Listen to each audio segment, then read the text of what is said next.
एक शौहर जो इंसान से गधा बन गया, वाकया जो हिला कर रख दे। एक शौहर जो इंसान से गधा बन गया, वाकया जो हिला कर रख दे। ये मुमकिन कैसे है? रुखसार चीख पड़ी थी। सामने उसके शौहर नदीम के जिस्म पर अब इंसानी नहीं बल्कि गधे की खाल थी। लेकिन ये सब कैसे हुआ? कहानी की शुरुआत होती है लखनऊ के एक पुराने मोहल्ले से।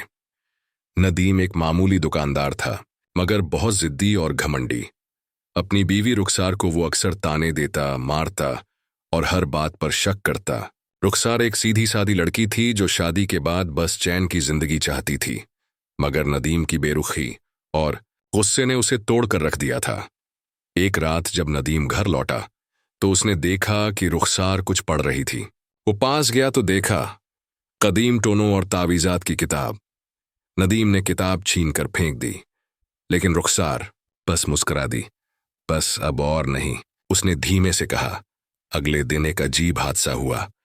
नदीम सुबह उठा तो महसूस किया कि उसकी आवाज बदल रही है। उसका गला भारी था और वो जैसे जैसे बोलने की कोशिश करता, मुंह से ढेंचू ढेंचू निकलने लगता। उसने शीशे में झांका और देखा उसके कान लंबे हो रहे थे, दांत बाहर निकल आए थे और आंखें लाल लाल चमक रही थीं। वो डर के मारे चिल्लाने लगा, लेकिन आवाज अब इंसानी नहीं रही थी। वो अब इंसान नहीं, आधा गधा बन चुका था। वो घर से भागा। लोगों ने उसे देखा तो हंसने लगे। देखो, इंसान के कपड़ों में गधा घूम रहा है। कुछ ही घंटों में उसकी सारी जिंदगी बदल चुकी थी। वो वापस घर भागा और रुखसार के सामने रोने लगा, लेकिन अब वो सिर्फ ढेंचू ही कर पा रहा था। रुखसार ने उसे देखा, फिर बड़ी सुकून से कहा, मैंने सिर्फ तुम्हें वही शक्ल दी है जो तुम्हारे अंदर छुपी थी, एक जालिम, खुदगर्ज और घमंडी शौहर की।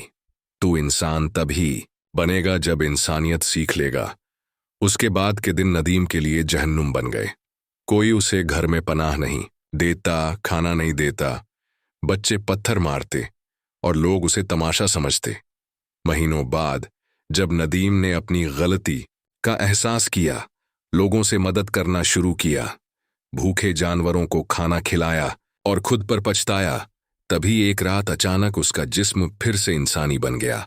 वो दौड़ता हुआ घर लौटा और रुखसार के पांव पकड़ लिए।